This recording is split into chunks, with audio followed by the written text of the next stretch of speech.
All right, today we're going to talk terrorism. So, terrorism is defined under federal law, state law, but its main goal is to create crippling fear and to debilitate people psychologically. Okay? Part of the definition is that it serves some political goal. Okay?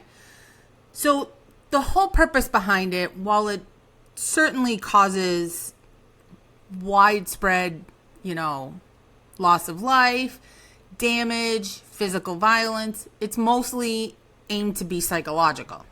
So under federal law, it's defined as the unlawful use of force or violence against persons or property to intimidate or coerce a government, civilian population, or any segment thereof in furtherance of political or social objectives. Okay?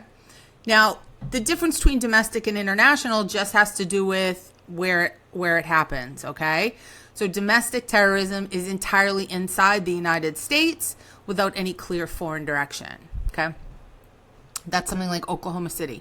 In fact, most terrorism pre 9/11 is domestic terrorism in the United States. And even since then, a lot of terrorism remains domestic terrorism. International means it's under the direction of some foreign group, government, organization, or person. Now, there's lots of different definitions of terrorism, and just like any other legal issue, it's going to be defined, in the law with specific elements that need to be proven. But generally, we're looking at a use of force or violence by individuals or groups directed towards a civilian population, intended to instill fear, and a means of coercing individuals or groups to change political and social positions. Now, as I mentioned, domestic terrorism means U.S. based, okay? No foreign direction. Has extensive overlap with hate crimes. In the 90s, there was a big militia movement, and I think a lot of it still exists today, but it's just generally referred to differently than it was then. And that's a lot of domestic terrorism there. Many law enforcement authorities consider it a greater threat to national security than international terrorism. And we do experience more domestic terrorism than international terrorism. Now, international terrorism would be like September 11th, okay? It's occurring under the direction of a foreign entity, someone outside of the United States. In fact, the actors involved in that were also from outside the United States. And this is much rarer, international terrorism, although it kind of sticks in our mind. And certainly, September 11th, while most of you guys, I think none of you guys were born then, is really a defining moment in U.S. history. Now, terrorist groups can be classified in different ways. They can be classified according to political ideology, being right-wing or left-wing. They might be based around special interests. So sometimes there are people who are engaging in terrorism against abortion clinics. If you've had Professor Boomhauer, you may have heard about, an attack that took place on an abortion clinic here in Massachusetts a long time ago. Okay. Radical environmental groups would be another example. Then there's terrorism that involves nuclear, biological, chemical agents, right? And so bioterrorism is the use of bacteria, viruses, germs. This is particularly scary, right? Now, you guys are old enough to have lived through COVID spreading, right? And so you might remember some of the heightened anxiety and concern around where is this coming from? There were allegations that it was an act of terrorism or germ warfare.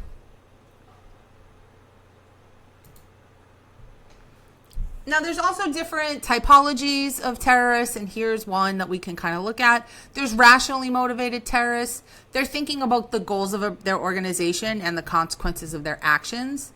They have well-defined, theoretically achievable goals.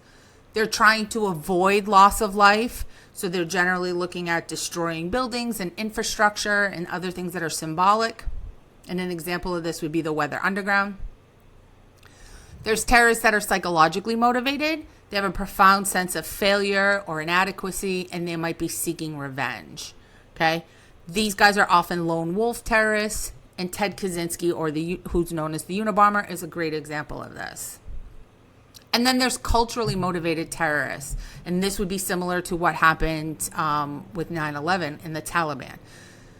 There's fear of irreparable damage done to their way of living, their culture, their national heritage, done by an organization, foreign country, or powerful factions. Overall, these are generally heterogeneous groups, right? So they're not going to, they're kind of all over the place. They're often men, they're often unmarried, they're often young. There's no evidence of major mental illness or psychopathology, not necessarily due to substance abuse or personality disorders. And so why would someone join a terrorist group? And this is a big area of study. If this is something you're interested in studying or pursuing in graduate school, UMass Lowell's criminal justice program has a whole separate program. It's part of their criminal justice program, but you can get your PhD there specifically in terrorist studies. And they offer a lot of coursework on this. This is not my area of expertise. But there's a bunch of theories about why people might join, okay? One is a quest for significance, right? People want to know their life's been meaningful in some way, right? They want to be someone significant, right? And maybe this is a way to do so, okay? Especially if you're doing what your culture says is worth doing, okay? Now, this can be activated by a couple of things, right? One is a significant loss. You have failed at some important pursuit to you, okay? You've been demeaned or ostracized or rendered powerless, or fear of losing power, right? So the KKK, right, or like white supremacist groups appeal to fears that black folks would become the dominant force in society and that white folks would lose power and status. It could be the threat of a significant loss or an opportunity for significant gain. There's also this idea of terror management theory, which says that like engaging in terrorism reduces our fear of mortality. There's also suicidal terrorism, where martyrdom is a goal and you're seen as doing something worthwhile and that you will be rewarded with immortality and riches in the afterlife. Okay? This is a rare shot at stardom for some folks. Amongst these folks, we don't see as many antisocial behavioral patterns as we do with like typical garden variety violent offenders. And these are often fail-safe procedures in place to ensure the mission is accomplished. So how does one become a terrorist? Well, this isn't going to be a lesson in that and becoming a terrorist. But folks will become radicalized, okay? They're going to be indoctrinated to fully embrace this terrorist ideology, okay? This is happening more and more online, okay? And think about the addictive qualities of like social media and how people could use that and use algorithms to really switch someone's ideology, okay? Now, it's a risky shift, right? Because you're going to slowly start to adopt some more extreme values that like on their face, most people will be like, no thanks. Okay. But it can be a gradual process, and you could be radicalized by friends. Maybe becoming involved in this organization can increase your social standing. Leaders often target folks who don't have a lot of cognitive complexity, a lot of advanced thinking, a lot of critical thinking skills, right? You don't want people who are going to dig deep and poke the holes in your philosophy. You want people who are going to buy into what you're saying. Now, leaders are often charismatic. There's maybe a strong hierarchy and chain of command, and definitely an expectation of being obedient to an authority. Now, most terrorist attacks in the U.S. Are lone wolf terrorists, right? So they're not necessarily elaborate plans like September 11th was. And if you're not aware of this, September 11th is not the first attempt to blow up the World Trade Center. There was a bomb placed in the garage at the World Trade Center in 1993, and it did go off and some folks were injured, but it did not have anywhere near the significance or impact that 9/11 does. So between 1968 and 2007, about 42% of terrorist attacks in the U.S. are lone wolves. Okay, the Boston Marathon bombers, Fort Hood shooter, Times Square. Boston Marathon's probably going to be the most familiar one to you. And while there are cultural, social significance to those attacks, and the older brother was probably radicalized online and when he went home to Chechnya to visit. But he wasn't directed, neither of these boys are directed by any larger organization. They're not part of a larger terror cell. And the younger brother is basically influenced by the older brother. Social media does allow new tools for recruitment and propaganda. I want you to just think about political news today and how niche it can be and how quickly alternative viewpoints can move through social media and how well something like the TikTok algorithm delivers to you the media it thinks you want to see, and how that then could like really influence your opinion, right? A lot of information is spread as though it's news, and before it's been verified, and it's often not true. Now, I have seen on TikTok, today is September 14th, 2025, as I'm recording this, and Charlie Kirk was shot and killed recently. And initially, a lot of the talk online from the right was that he's a Democrat. And then it has since come out, his grandmother has been very adamant that the public know that there's no way in hell her grandson was a Democrat, was a liberal. Okay.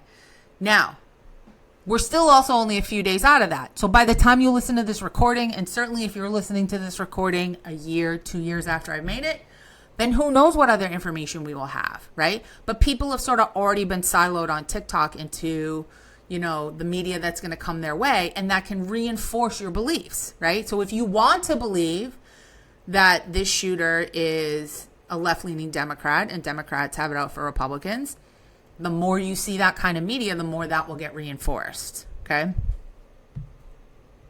So what are some characteristics of lone wolf terrorists? They operate individually. It's kind of the whole point of their definition. They don't belong to an organized terrorist group or network. They act without the influence of a leader that might claim to be acting on behalf of an interested group, but they're not. Like a lot of times terrorism that's been committed by a group, that group will often take credit for it. It's premeditated, it's planned. They're more likely than other terrorists to have emotional disturbances. They often have poor interpersonal and social skills.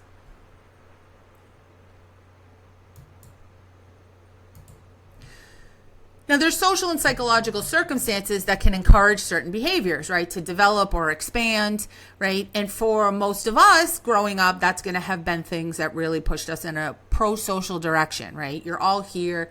You're working towards a college education, right? And so we are going to share some similar values. For instance, we probably all value education. Otherwise, why would you be here? Okay, so our world is constructed and that's sustained through our socialization, okay? Now, cultural devaluation occurs when a group or a culture is selected by another group or another culture, and they're blamed for things, okay? They're called lazy or stupid. We're seeing this. I mean, we have a long history of this with immigrants in the U.S., but this is a particularly ripe moment for that, right? Where our government has gone so far as to take some pretty drastic steps to remove immigrants. Perceptions of things like inequality or deprivation or injustice. Folks who join terrorist groups often want to relinquish their unfulfilled selves and submit to someone in authority, right? They have a strong respect for authority. Respect is probably not the best word choice here, but they feel comfortable in a hierarchy, right? They want to be part of a challenge or some mission that's exciting or has broader, more important significance. There's no single motive for this. The roots of terrorism are complex, okay? Like I said, you can get a whole PhD in terrorism. It also can be really difficult to study terrorism because while this is not uncommon, right? We've talked before about how we often need, a significantly sized group to study, right? And we don't have a lot of terrorists to study, right? Or we don't have access to them. So I'm going to be the same as you could deploy a survey to regular everyday people asking them about like whether or not they've stolen anything, you're going to have enough people in there who've stolen to do a little bit of research there. Okay. You're not going to be able to just like slap up a survey on the internet and ask people about terrorism. Also remember that some people are not going to define their behavior as terrorism. They think they have a noble cause, right? They're not going to see their behavior as problematic. So what's going to happen for folks who do engage in terrorism is a cognitive restructuring, okay? They're going to start to justify their behavior morally, right? They're going to use a lot of euphemistic language that makes bad things sound nicer, right? You're serving the target. People are collateral damage, right? What a terrible way to refer to like injuries or dead people, okay? You're convinced that the way you live, your cultural values are superior to the people that you are attacking.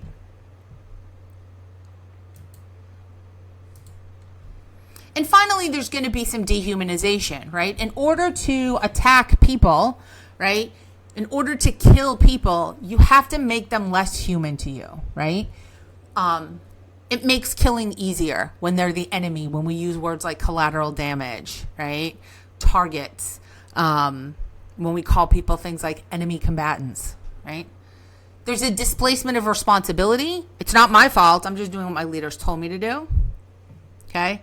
And there's some diffusion of responsibility. I'm just one small part of a larger event.